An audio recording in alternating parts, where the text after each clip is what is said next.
Happy holidays.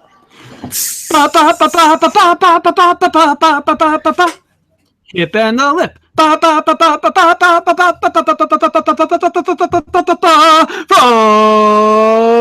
unknown parts of metropolitan New York City, I am the hip and this is the lip. Yes, good evening, everybody. On this Wednesday evening in NYC, we are a few days from the holidays, as pointed out there by little baby Jack. So thank you very much for wishing all of us happy holidays. Thank you.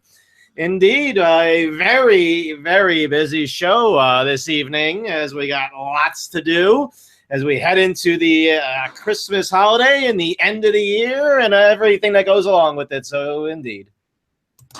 Okay.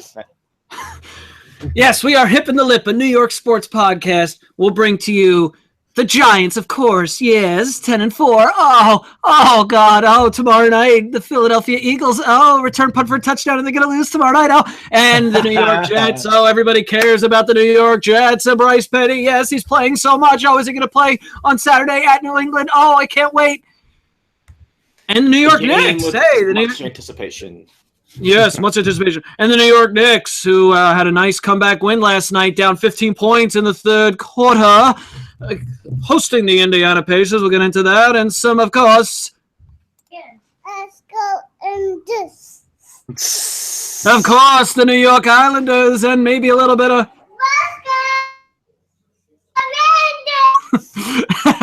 and hipster moment of zeniths, perhaps, and hipster beer of the weeks, of course. And away we go. You can like us on Facebook. You can follow us at Hip and the Lip on Twitter. But most importantly, like us on iTunes. Yes, because we have to see how much everybody loves us, all 6 people. Oh, yes. Yeah, I thought we're up to 7 or 8 now. Yeah, indeed.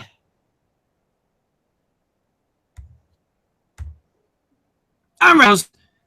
New York Giants won again, this time over the Detroit Lions at home, now going to 10-4,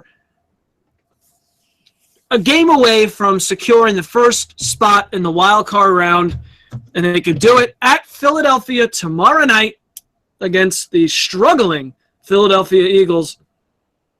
Is this a game where the Giants, and we don't want to get ahead yet at a preview, but I mean, it's tomorrow night already. Look, are we already behind the win against the Lions? I kind of am. We're going to talk about it. But is this a game going forward where the Giants' offense steps up, or are they going to be their lackluster selves and the defense is going to come calling once again? But first, let's get to the Lions. The Lip, take it away. Yes, another very matter-of-fact win for the New York Giants, a 17-6 victory it was over the Lions on Sunday afternoon at Giant Stadium. Again, it's not MetLife, it's Giant Stadium, so blow it out your rear ends, all of you in the Giants organization. So, yes, the Giants, honestly, it seems like it's rinse, wash, repeat with the Giants in their victories. Another very good performance by their defense, another ho-hum performance by the offense, a nice drive to begin the game. And they put it in the end zone, go up 7-0. And, really, I thought the key play in the game was Dominic Rodgers-Cromartie, who got burned by Golden Tate. Yes, Golden Tate, I should say. Oh, the Taint. Oh. He just ran by him. I don't know what the hell he was doing there, Rodgers-Cromartie, but he was able to catch him, save a touchdown, and I think it was on the very next play they decided to hand off to Zachary Zenner. Oh, yes, the lumbering, plodding, cumbersome Zachary Zenner, who proceeded to fumble the ball on a very nice play by Leon Hall, who made a form tackle that was, textbook, form tackle, wrap up, helmet on the ball, knocks it out. Recovered in the end zone by Olivier Vernon, and that really was all the Lions had on the afternoon. They had a couple more drives that they would kick field goals, but the Giants' defense stiffened.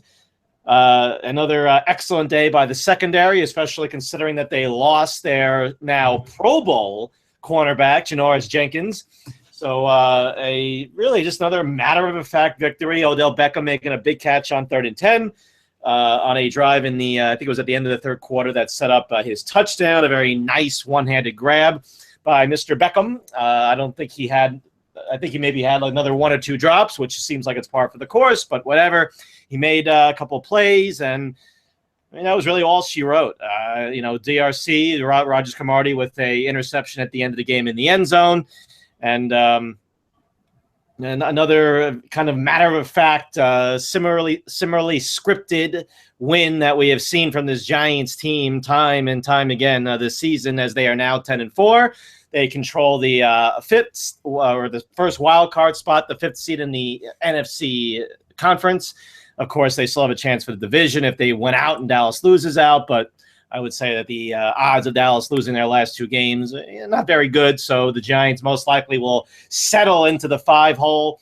We'll get who knows in the first round. I mean, well, it could be either Detroit again, it could be Green Bay, it could be Atlanta, it could be Tampa. So it could be one of a few opponents for the Giants on Wild Card Weekend. So we'll see how that plays itself out. But as you mentioned, play the Eagles tomorrow. You win and you're in. You take care of your business tomorrow against the divisional opponent. You're in. If you lose, well, then we're sweating it out going into New Year's Day against the Washington Redskins in Washington. So just take care of your business on Saturday.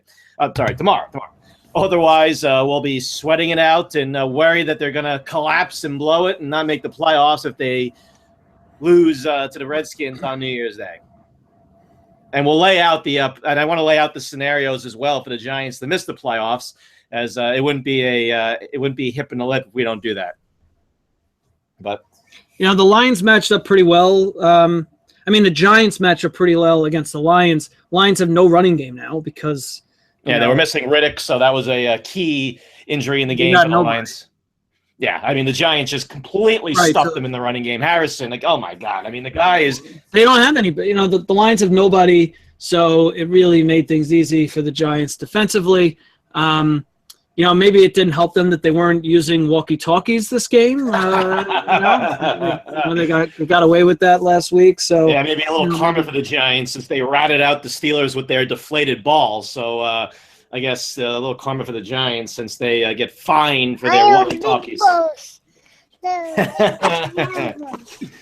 apparently the balls are not so big in Pittsburgh, but maybe a little more inflated for this game. Maybe.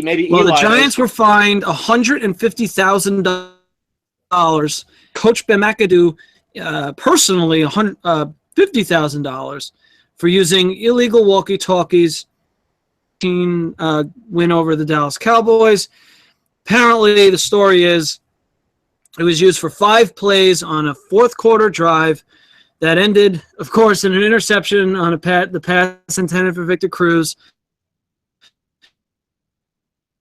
Equipment was malfunctioning, and he was handed a walkie-talkie to communicate in lieu of that. And the NFL saying you can't do that because – unlike the default communication system where the communication with the quarterback is cut off when there's 15 seconds remaining on the game clock, and such is not the case with the walkie-talkies.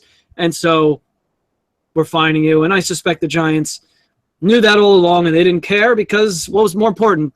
Spending $150,000 or $200,000 on being able to communicate or not being able to communicate at all. Although it ended in interception anyway, so I guess it wasn't money well worth spent. Yeah, they pointed it out, and when it happened, Collinsworth in that Dallas game mentioned it right away, like, the Giants, I guess, having an issue with their communication system going to the walkie-talkies. And, I didn't know if that was something that was allowed by the league. If something malfunctions, that they can just switch to walkie-talkies at least temporarily and then fix it and go back. I guess, maybe, like you said, the Giants knew, said, the hell with it, we don't care, we'll take the fine, we got to get our play into our quarterback. And, whatever. It didn't affect anything in the game.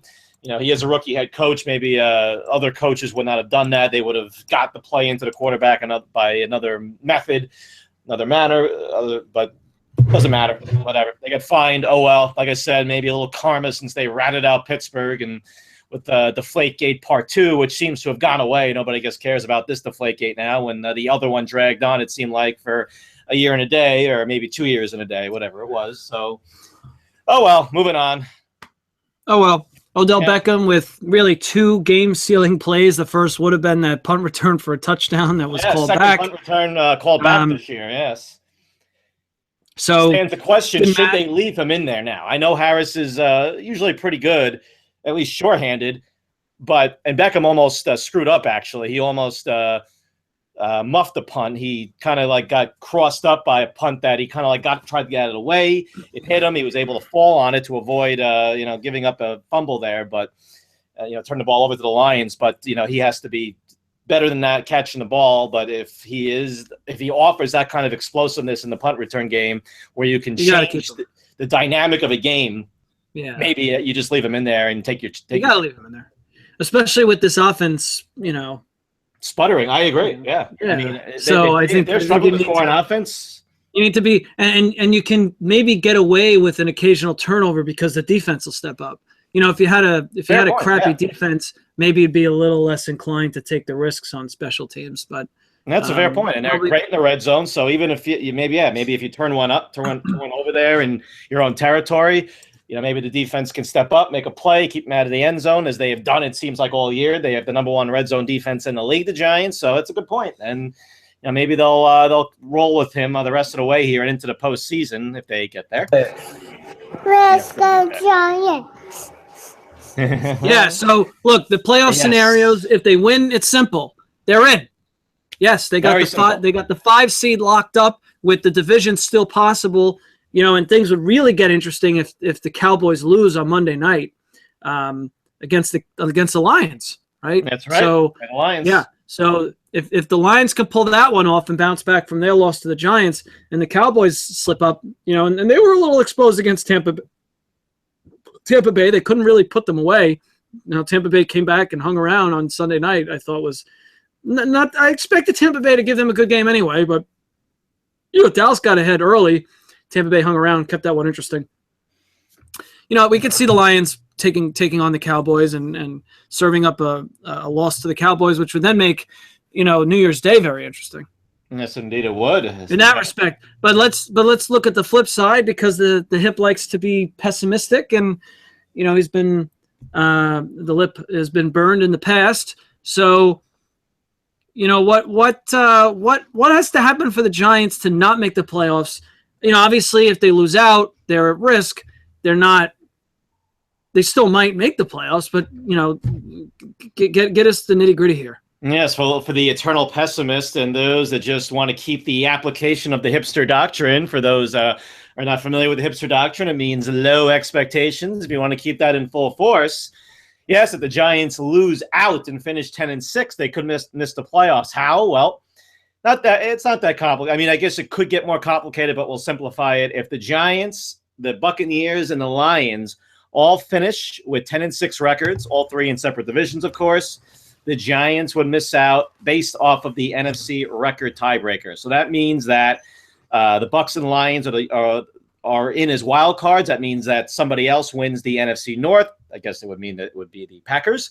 And then the Falcons would win the NFC South. The Bucs and Lions get in with their 10-6 record over the Giants, who would also, of course, if they lose their last 2 games, finish at 10-6. So that's the first scenario. The other one is if the Giants, Bucs, Lions, and Packers. Now you throw the Packers in. If they all finish with 10-6 records, Packers then win the NFC North. The Lions and Bucs claim the wild card spots, and then the Giants would be completely eliminated. Whoopsie! Indeed. So there you go for the Giants to miss the playoffs. Now, and when we say winning in, does that mean all they have to do is win just one of the next 2 games? Yeah, they're in the playoffs. One of the next 2 games, and they're in. Done. Yep. Very simple. 11 wins. We'll get them in. 11 wins, and they're in. Very rare, of course, for a team not to make the playoffs with 11 wins, but the Giants, they would not be in danger of missing the playoffs with 11 wins. They win tomorrow night, and they are in. So take care of business in Philly.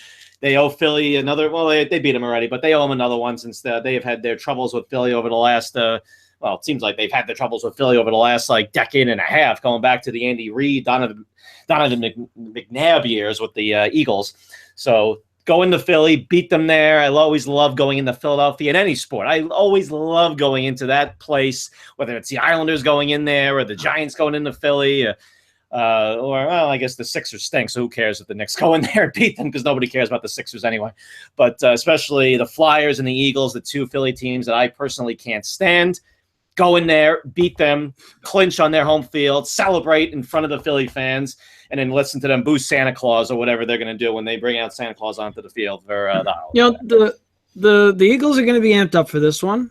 They No will be. question about They're going to get up for it. And they're a good home team. I mean, Philly's dangerous. We haven't seen the Giants run over anyone, so they haven't. But there's nothing here that leads us to think that this is not going to be a relatively close game. Oh, I'm not saying it's going to be I'm not saying the Giants are going to win this going away by any stretch. I think this is definitely going to be a very close game. It could be a field goal game. It could be the last team that has the ball type of game. Philly's played well at home. Philly played actually well last week in Baltimore, which kind of surprised me a little bit. I thought Baltimore would kind of handle them pretty easily, maybe win that one going away. They didn't. Philly had a chance to win. I don't know if you saw the end of that game. They score a touchdown. They have a chance to tie the game. Instead, they say, yeah, to hell with it. Let's try and win it right here. And Carson Wentz was not able to complete his pass into the end zone. Game over. And the Ravens had themselves a very important victory. But, the Eagles are not going to be a pushover tomorrow. I think the Giants, I think the matchup is going to be a little bit tougher, at least on defense.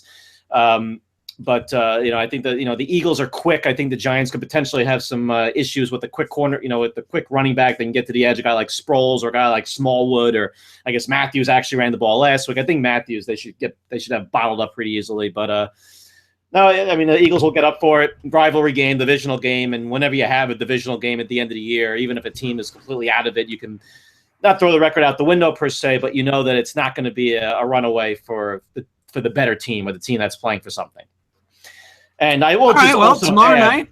Indeed. I just want to also add, though, that I hate the fact that the NFL is still doing the Thursday night games at this. I mean, everybody doesn't like the Thursday night package anyway. We've seen so many horrific Thursday night games, but I just hate the fact that they still are doing a damn Thursday night game at this point in the season. Just end it. Call it quits at this point. The short week. I mean, teams are playing for their playoff lives, and you're forcing them to play on a short week. Jenkins may or may not play tomorrow. He probably would have played if they had an extra day or two. Well, I mean, not definitely, but, more than likely, at least if they had the extra couple days. I can't stand the fact that they still have to do this stupid Thursday night game at this point in the year. Just end it already. Yeah, exactly. So I'll get a little shot at the NFL. The lips poor Giants are subject to the week 16 Thursday night affair, and it's setting off the lip too.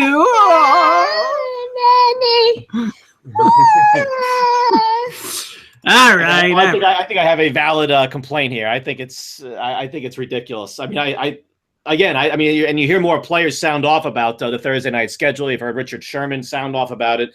A few other players, but it's at this point in the season, there's absolutely no reason for them to make these teams play a Thursday night game on a short week when they're playing, especially if you have a team playing for its playoff lives like the Giants are. So just wanted to get a little shot. Probably get good ratings. They'll get good ratings tomorrow night, though, probably.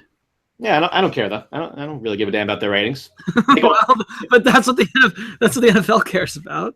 Well, fine, and their ratings all year for Thursday night games have been terrible because the games have been terrible. We'll see how tomorrow night goes. Maybe they'll get the hint eventually and just scrap this stupid Thursday night package. That's the NFL way of running their sports. We have to find more packages for our networks to give us more money for. Yes, we know, Roger in the NFL. Thank you for that.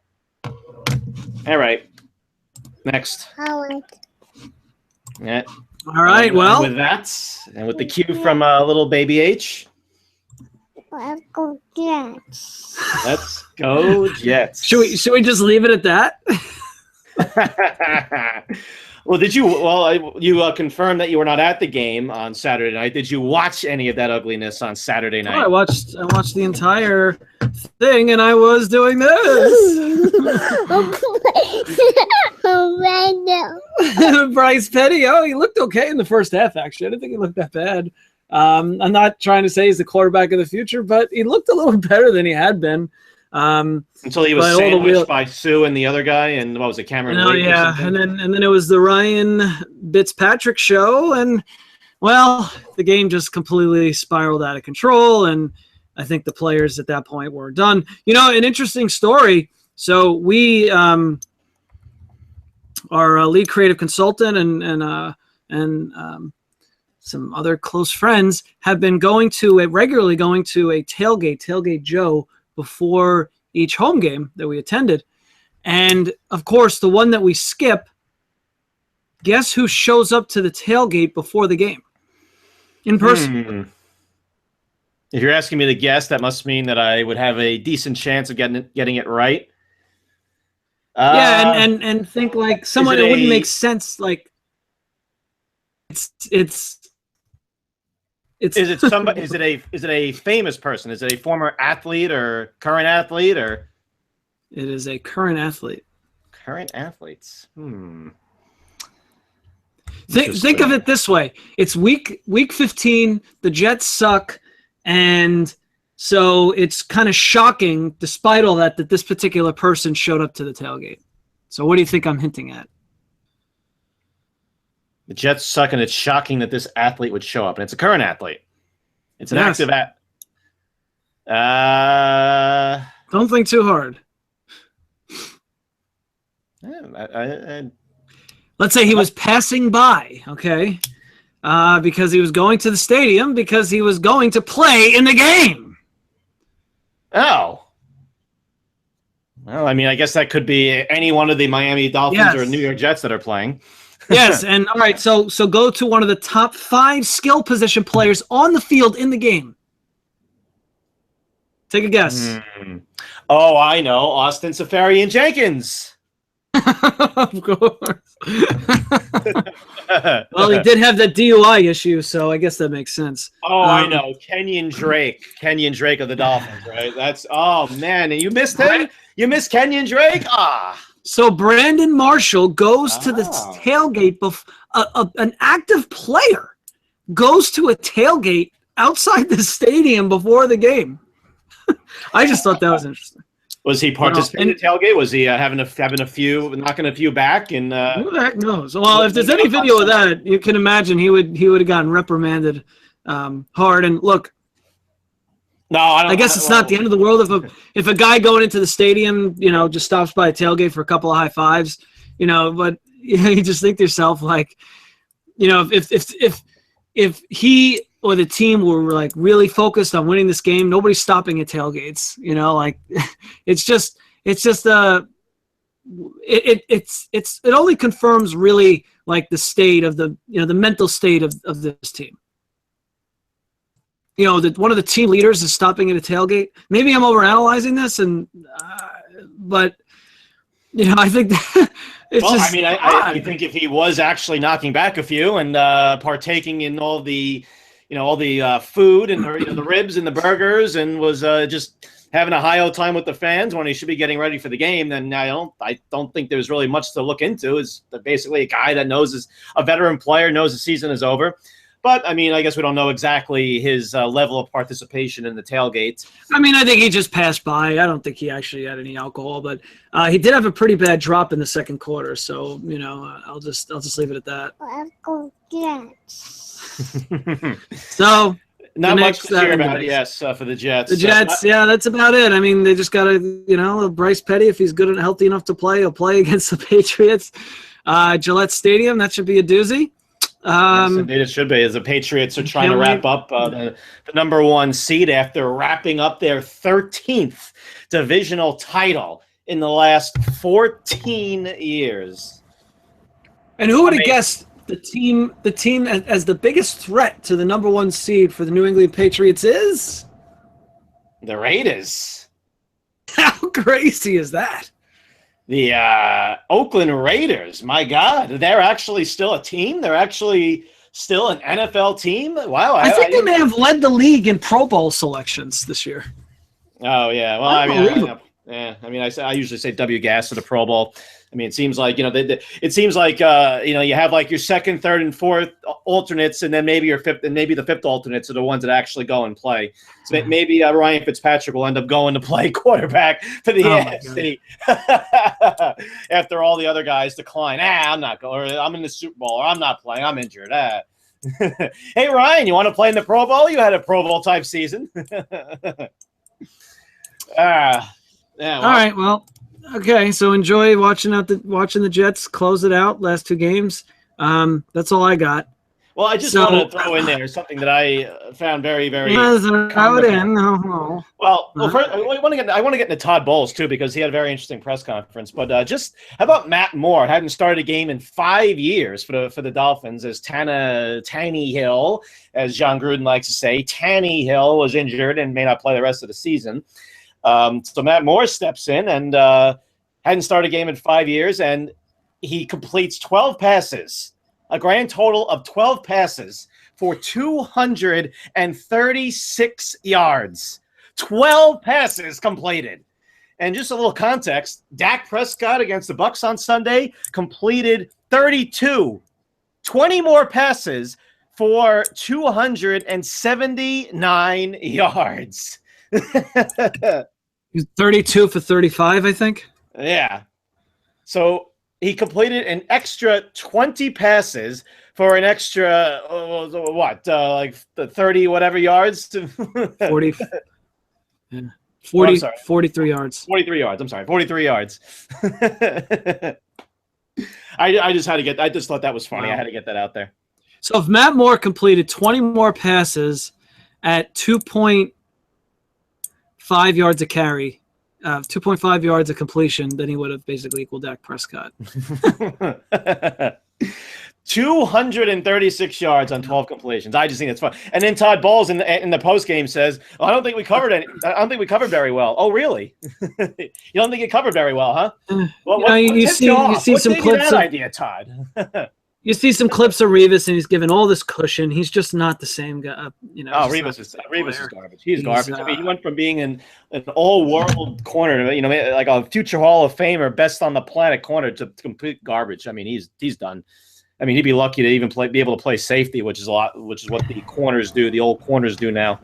But how about some of the quotes from Todd Bowles? It's all on me. I did a terrible job getting these guys ready to play. I thought we were ready to play in the first half, and then in the second half, that's not looking very good right now. It's all a reflection of me. I take full responsibility. It was almost like he was like conceding defeat, and like I got nothing left. I'm done.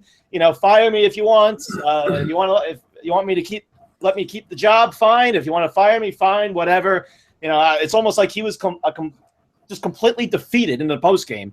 I mean, that is not what you want to hear if you're a Jet fan, and there's any possibility this guy's going to come back next year as your head coach. I mean, ugh.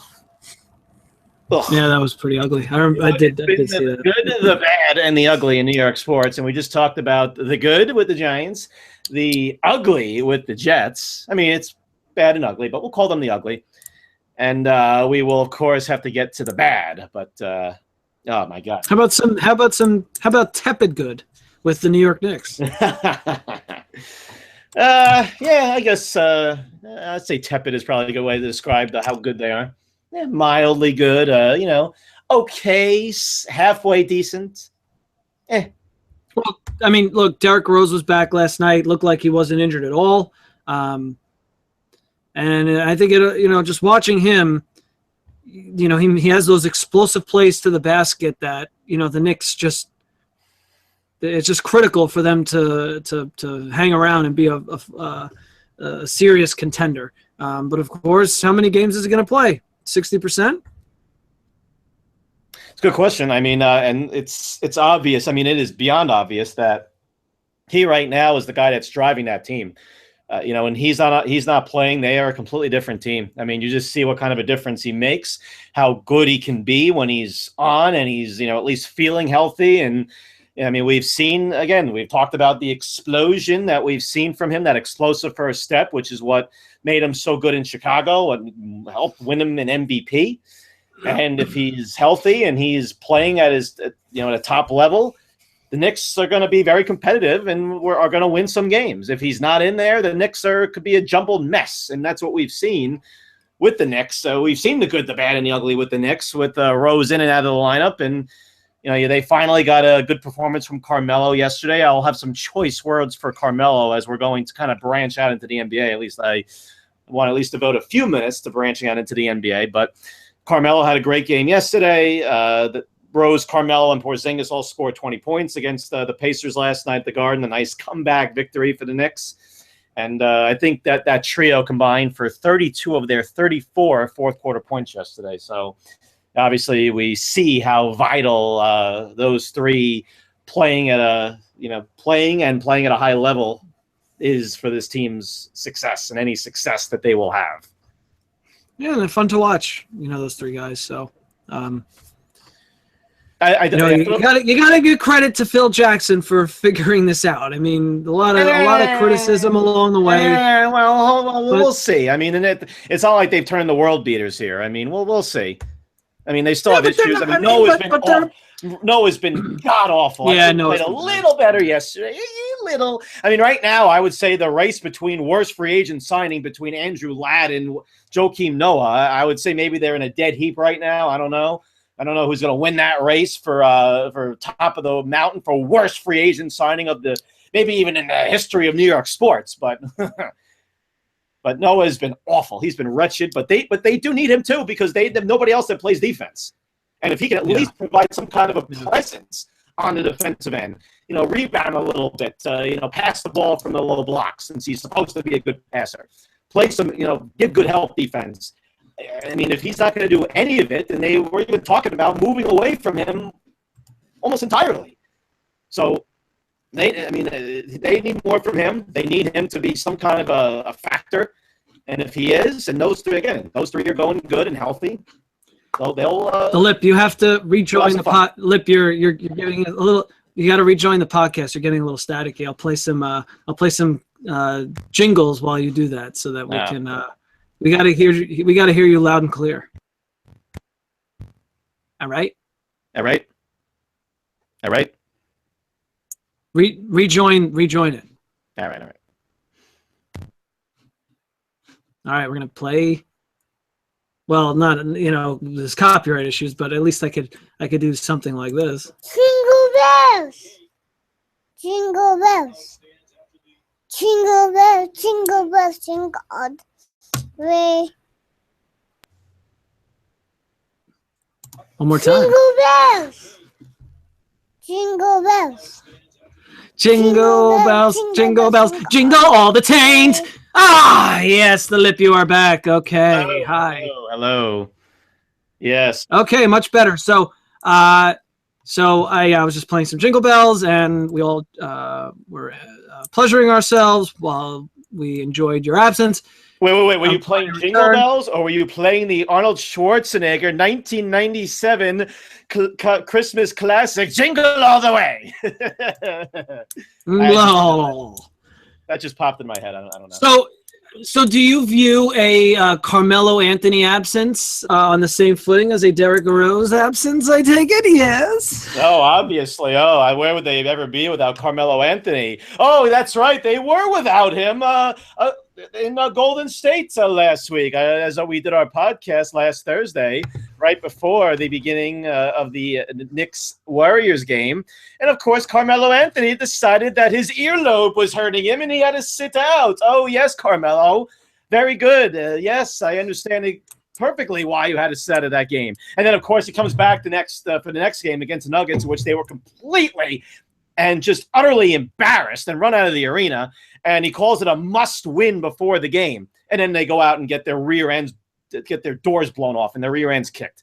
So, thanks, Carmelo. Just shut up with your must-win. So what was their season over? Did the Knicks have to disband? Well, I guess not. I guess their season continues since they did play last night, right? So, Carmelo, just going forward, just shut your mouth. I don't want to hear about, this injury, you have to sit out, which is complete and utter nonsense, as we know. I don't want to hear about, and we're going to get to that in just a second about these players sitting out, because I have some choice words for Mr. LeBron and company as well. But, just your thoughts about Phil Jackson. Shut up. Nobody cares. I don't, you want to get involved with his little spat with LeBron over use of the word posse. Again, just keep your mouth shut, Carmelo. Nobody wants to hear what your opinion is on that. Don't call games must win in December. You want to win in Denver because you haven't won in Denver yet as a member of the Knicks. Nobody cares about whatever vendetta you may have against the Denver Nuggets. So just keep quiet. Go out and play. If you're healthy, get your ass on the court and play the damn game. That's what you're paid for. That's what you're paid $25-30 million a year to do. So just go out and do it and keep your mouth closed. There you go.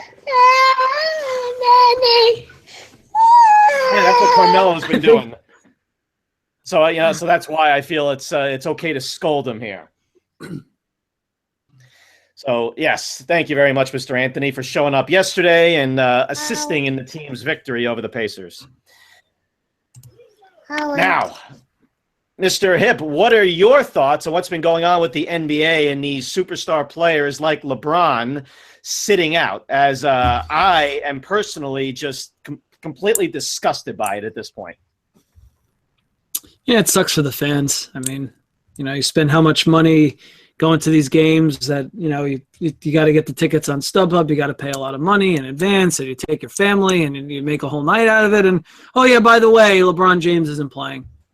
So, I could see why it really sucks for the fans. And the athletes know that, and they do it anyway, and they can get away with it as long as the team is winning. And, I mean, what can you do? So someone actually posted this on the Twitters, that I guess this guy's a Cavalier fan, but he tweeted that he traveled 4 hours from Cleveland to Memphis and spent $800 on his tickets to watch what he thought was going to be LeBron and company play against the Memphis Grizzlies last week. So much to his dismay, he got to watch Kay Fiedler instead, or Kay Felder, whatever the hell his name is, a guy that I never even heard of before. So I'm sure that he was absolutely, just like everybody else that went out to watch LeBron James play. Oh, whoops, LeBron wasn't feeling well. He's tired. He has to sit out a game. And then how about the LeBron apologists that have to come out and make excuses for him? Well, what about all the extra playoff games? It's perfectly acceptable. Look at what the Spurs do. Yeah, and what the Spurs do is wrong also. Okay, and Popovich is an arrogant, defiant SOB. And his approach and the tactic that he takes and the way he does it. So I don't want to hear that is an example, because Popovich is just as wrong when he did it with his players also. You go back in. You tell Michael Jordan or Magic Johnson or Kareem or Wilt or any of those guys, like, oh, you take or just the idea that they would come up with them themselves to actually sit out a game or take a game off. The idea would be appalling to them. I'm an athlete. I'm a competitor. If I'm healthy, I'm going out and I'm playing. Kyrie Irving was legitimately injured. That's different. If a guy is legitimately injured, I'm never going to question the guy's injury. It's not fair to do that unless the guy has a history of, whatever. But otherwise, I wouldn't do that. We know LeBron was fine. He just decided he wanted to take the game off. Something, LeBron?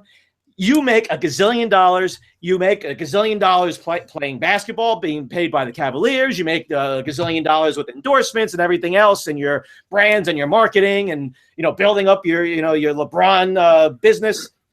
You have a duty and a responsibility to the NBA fans that allow you to make the gazillion dollars to get your ass on the court if you're healthy. And these athletes, there's such a disconnect. But it bothers me, though, because there's always been that disconnect, at least with modern athletes, from the fans, that they just either don't care or they're just clueless when it comes to this. So how many games has LeBron sit out because he was tired this year? I don't know, is that the only one so far? Look, it's not just him, and I don't want to also. Then I know it's nonsense not. that Tyronn Lue told him he had to sit out a game. Yeah. I'm sure that he's going to take orders from Tyronn Lue. LeBron doesn't take orders from anybody. That basically runs that team. If he wanted to play, he was going to play. So again, it's just that these modern athletes either just don't get it or they don't care. And you know what? This is the new reality, man. I mean, I think that's what it is. What do you? I don't know if you're surprised. Maybe you're just more frustrated that times have changed. Maybe I'm just too accepting of it. I don't know, but I feel like this is. Michael Jordan played 82 games his last year at 39 years old with the Wizards. I hear you. And you can go back. I mean, this is completely unheard of. Not now. Well, I'm saying in the past. In the past, it was going back. But, every last. I mean, you can go back generations, and you never ever saw this from a professional athlete. I get paid to go out and play if I'm healthy. If I'm not healthy, that's different. And I'm not going to call out a guy if he's legitimately injured. Kyrie Irving supposedly was injured. I'm not going to call him out because he had missed a few games prior to that. And again, it's not just LeBron. I mean, Carmelo did the same exact thing. Shame on him too. I mean, he claimed it was, his elbow or whatever was bothering him, and then, miraculously, then 2 nights later in Denver, I'm fine. Oh, look at me, look at me. I feel spry again. Oh, yes, I'm fine now because this is a must-win game. So I just wanted to get some choice words in for LeBron and company because it's honestly it's unbecoming, and I don't want to hear what a competitor LeBron is if he's going to go out and pull that garbage. I don't think he cares. He's won titles. He's getting paid whatever. He just doesn't care. I also want to remind everybody about him getting mock cheered by his home fans in Miami. I think it was in the 2013 NBA Finals, the finals that they won against the Spurs, in which he was mocked for finally showing some intensity. It was the very, very end of the third quarter. He basically played like he was disinterested almost the entire game in an elimination game in the NBA Finals. And then he finally showed some aggression and intensity, and he got mock cheered by his home fans. I just want to make everybody remember that. I just want to point that out. So for those that want to say, he's such a competitor, though. Oh, yeah? Where was he on that night? YouTube it if you don't remember. YouTube it. Pull it up. It's there because I remember it vividly. His own fans mock cheering him in Game 6 of the NBA Finals. All right. I think LeBron needs to be brought down. Calling out LeBron. I like it. Yes. I like it. Okay. All right. Well, do you have another local team you'd like to call out? Hey, hopefully the Giants keep it going so I can at least be positive when it comes to the Giants. But New York Islanders are now, let's do a quick record check. That was something we did quite often on last season's episodes. 12, 14, and 6, as the Lip would say, 12 and 20. They are last in the Metropolitan Division, and they do have the fewest points in the Eastern Conference, I believe, by 1. So they did win last night against Boston. That was kind of exhilarating to watch. At least I thought it was. But if you watch that Ottawa game, quite the opposite. So it was painful if you're a Boston fan, since Boston absolutely manhandled the Islanders. They outshot them 50 shots on goal in a non-overtime. Even in an overtime game, that's a ton. 50 shots on goal. And then they had an additional 25 shots that they blocked. I think they had 95 shot attempts for the game. 95 shots went at the Islanders' net. And the Islanders had 44. At 5-on-5, it was 75-31. 95 total. 50 shots on goal. I mean, and they win the game. You know what? Even a broken clock is right twice a day. That's all I have to say for that game yesterday. I mean, and Tuukka. I mean, thankfully, Tuukka Rask decided to celebrate Christmas early and had a few shots of, had a few glasses of the holiday eggnog, since he decided to go out there and play drunk for until he got pulled mercifully by his coach Claude Julien. I mean, Tuukka Rask. I don't know where the hell his head was at yesterday. He gifted the Islanders 2 goals. I mean, that Kuhlman goal was such a if they gave it to Kuhlman, the third goal, I don't even know. I guess he touched it, whatever. But, oh, my God, Rask was hideous. And then, the Islanders would tack on one Anders Lee, who's back. Anders Lee, who's played – I mean, there's one guy right now that's beyond reproach with the Islanders. It's Anders Lee, who had 2 more goals yesterday, who has 11 in his last 14 games after basically being invisible. I mean, you didn't even hear his name called on a broadcast, it seemed like, for huge stretches of games for the first, month and a half. And since basically before Thanksgiving, he has scored 11 goals in his last 14 games. So he is riding with Tavares. You know whose name you like to hear on broadcasts? Cy Ilgen. Who? During the intermission, who was that? Cy Ilgen. Oh, Shannon, indeed. Well, Shannon's still doing a tremendous job. I guess Shannon was getting some crap on the Twitters, so she had to ask people to stop giving her crap since it's not her fault that the Islanders are losing. So, yes, people don't don't harass Shannon. Shannon does a good job. I actually think Shannon's very good at what she does. So, kudos to Shannon handling a terrible, terrible team right now. And It's got to be tough, every game going out there and trying to be positive and bringing out positive stories. I mean, you can only do so much, and it's got to be tough when you got to go to the stadium every night and get in front of a television and try to get the viewers excited about a game, about a team that's playing like crap. Well, that's tough. Well, I'll just add that the fans have very much reason to be, at least the fans that are going on Friday night, to welcome back Kyle Oposo. They have much to be excited about, because guess what Friday night is? What promotion is taking place on Friday night at the Barclays Center? Can you guess? Do you get a chance to? Does the Lib get a chance to meet? Cy Ilgen. No. The Islanders are giving away something to all of or maybe like the first 3,000 fans, since that'll be there. Well, they're giving away a John Tavares starting lineup figure. At least they were as of a few months ago. Maybe they decided to pull that idea because of. Well, that's on Friday. That I still believe they're doing next month. So hopefully, Hip and Lip will be there to collect one of those.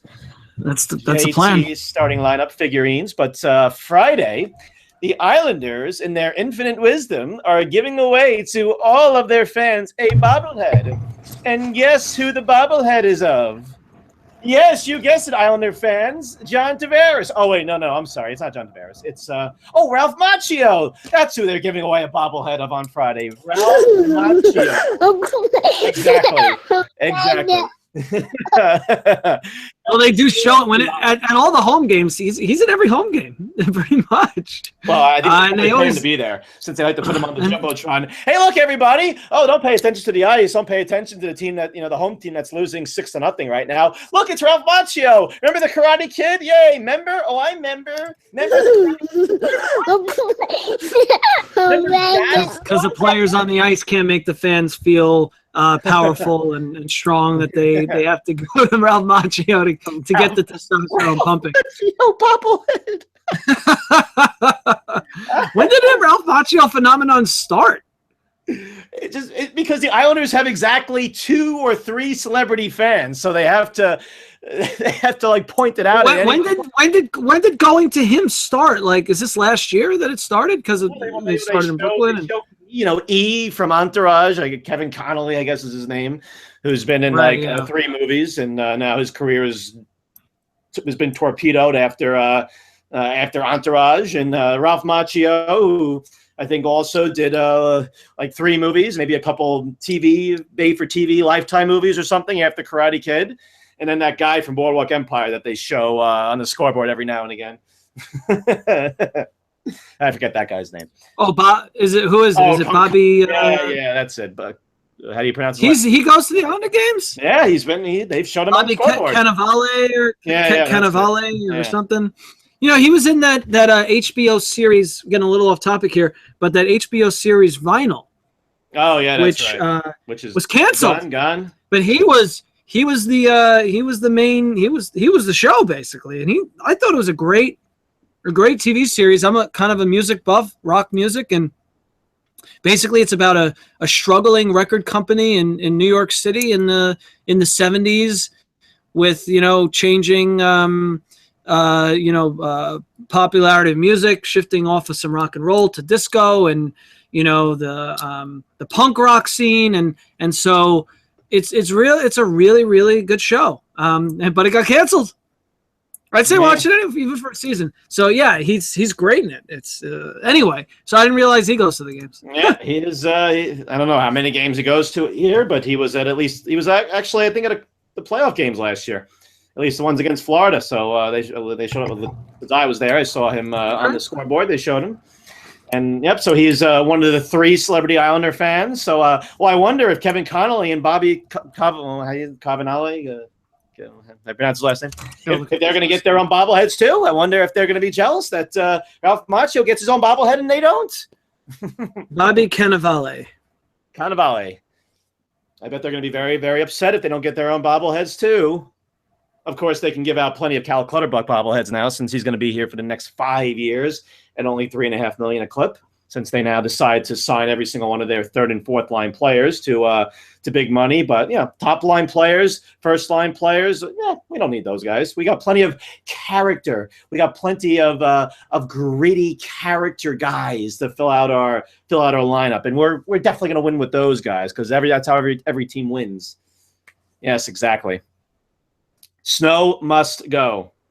Snow must go, because right now it's apathy that's setting in amongst the Islander fans. It's not even anger anymore. Now people just don't give a damn. The message boards now, they used to be, the game day threads, used to be, on around 300 to 400, depending on how big a game it was, posts a game. Now it's lucky if it cracks into 100. Nobody cares about this team right now.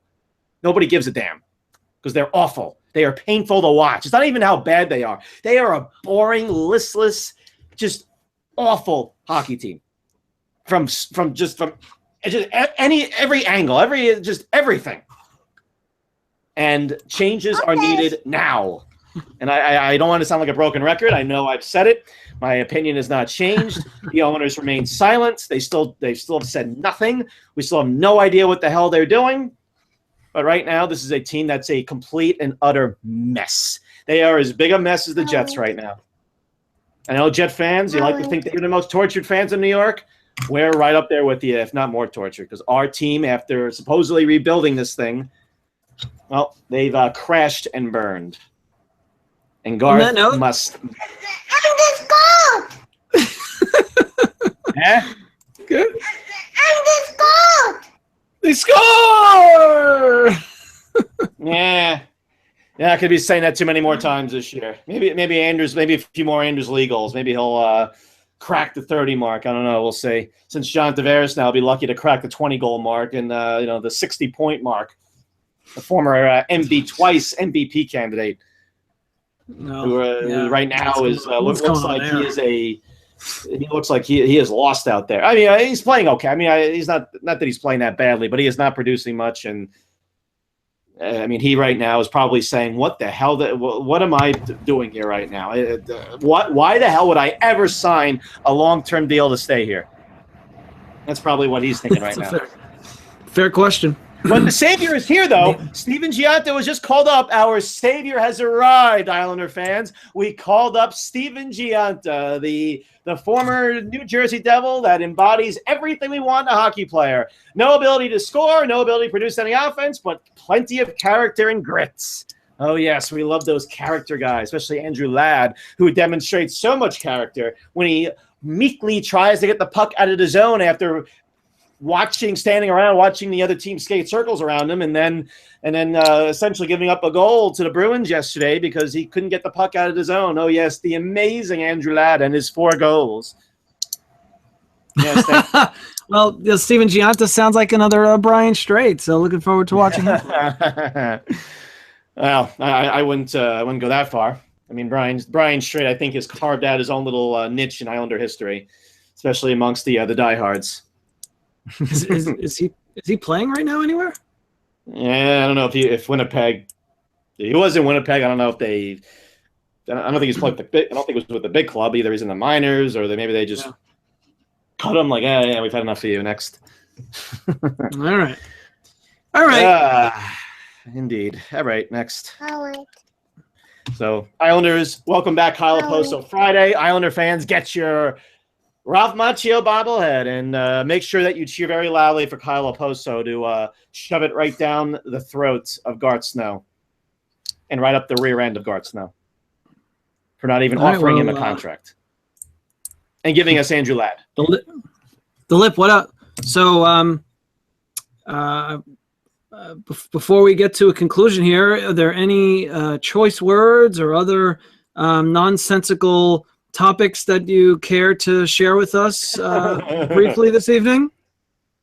Well, you're implying that I've already discussed many nonsensical topics. Well, I guess kind of made it it's a little more explicit than implicit, but in any event. Well, actually, so I didn't know if I was in the. I guess I may as well. Interesting little analogy that I heard on a show. We'll call this our hipster moment of Zenith for the week. So there's this show on. So I have Spectrum Cable, formerly Time Warner Cable, which was the worst company of all time. And they have this show on like their channel. It's Channel One, like their own just cable show, whatever. It's called Inside City Hall. Now, I was not actually watching this. I didn't actively put it on because I wanted to watch it. It's this channel that automatically comes on after you turn on your cable box. So, we turn on the TV. I didn't change the channel. I went in the kitchen, came back, and our lead creative consultant pointed this out to me as he was watching it. He said, "Lip, come here. I want you to see this." And this guy was talking about Donald Trump and him picking his cabinet, and just kind of going into that whole thing. And this is a guy, I guess, that's not exactly optimistic about our president-elect, who will now, I guess, be our president since he won his electoral vote. So good for you, Donald. And he decided to draw an analogy to the Trump presidency and basically compare Donald Trump to Tim Tebow. Now, you're probably thinking, how in the hell is he comparing Donald Trump and Tim Tebow? What comparison possibly could exist between the two of them? Well, he actually... No. Well, yeah, that too. They're both very brazen, I guess, in that regard. But he actually decided to compare the fact that Tim Tebow, when he took over as quarterback for Denver, despite the fact that he may have been the worst quarterback in NFL history, and despite the fact that I can throw better than Tim Tebow, he actually compared Donald Trump to Tim Tebow because Tim Tebow, when he stepped on the field, nobody knew how to defend him. And he actually had some mild success and led the teams to victory and led his team to victories. Eventually, teams caught on, and, he reverted back to being the worst quarterback of all time. But actually had some mild success, won some games because nobody knew how to play defense against them. So this guy, I guess, decided to compare Trump because right now nobody has any idea how to stop Donald Trump. But once everybody learns how to do it, well, then he'll revert to being the worst president in the history of our country. So a very, very positive outlook there from this character on Inside City Hall. So teams learn how to play defense against the Donald, and he will revert to being the worst president in the history of our country. So some wonderful times we have to look forward to. Thank you very much for that, guy on Inside City Hall. The way you say it, it's like you're excited to see teams start playing defense. So we do have the worst president of our country's I'm saying, it seemed like that guy was definitely setting up a very positive outlook for our next 4 years in our country with President Trump. Well, on that note, to everyone listening to the show, again, remember it is the holiday season, and this is our holiday episode, and this is Hip and Lip spreading holiday cheer, is what this is. Yeah. Yes, apparently that's the Lip doing his best to make everyone come out of this episode just feeling good and excited and hoping for a white Christmas and romance under the mistletoe with. And all those good things that life brings. That would definitely be a Christmas gift that the Lip would never forget. You never know who's listening, Lip. You never know. So, I'm ready for your cue. All right, and that takes us, of course, to the from the hipster moment to zenith to the hipster beer of the week. Take it away, Mr. Hip. All right, so we're gonna mention a brewery and a beer that is a big staple in the craft beer community. This is a beer that has been around for a couple of years. It's rated 100 out of 100 on Beer Advocate. Damn. It comes from a brewery called The Alchemist, which is located in Vermont. And this particular beer is the Focal Banger. It is an American IPA hopped judiciously with Citra and Mosaic.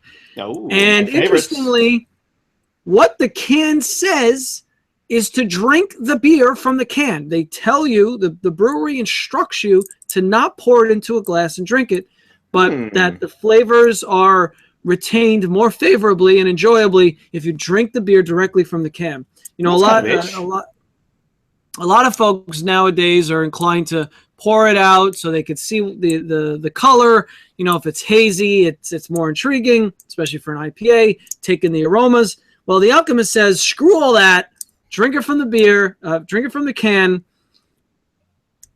Just to give you a little perspective on the Alchemist, the Focal Banger is the successor to Heady Topper, which Beer Advocate called the best beer of the world in 2013.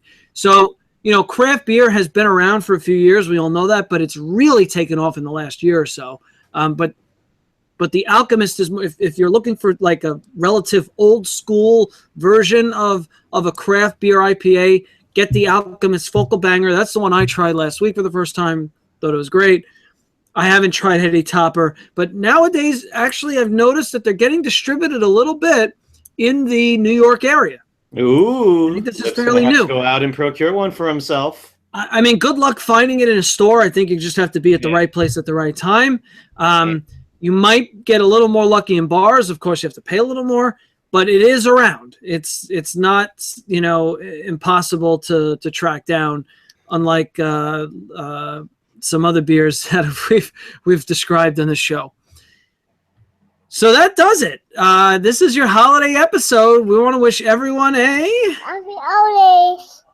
here at Hip and the Lip, and we should be back next week. Will it be to celebrate the Giants securing the 5th seed in the wild card bare minimum, or are we going to be sweating it out into week 17? Yes, will it be a holly jolly lip, or will he be saying bah humbug after a giant loss, of course, coupled with the other wonderful Giants. But hopefully a holly jolly lip. Yes, let's go Giants, and hopefully a holly jolly hip and lip as we cap off the NFL season.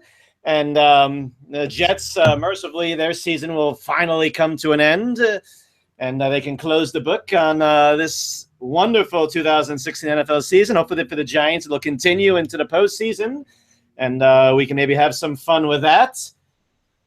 And with that, yes, we wish everybody a happy holiday, Merry Christmas, Happy Hanukkah, Crazy Kwanzaa, Tip Top Tet, and a solemn Ramadan. And I don't think it's and most importantly, I like stinky feet. says Baby Hipster indeed. all right, bye. All right, bye. All right, next. Sai Ilgen. Happy holidays. To everyone, a good night. Everybody, a good evening.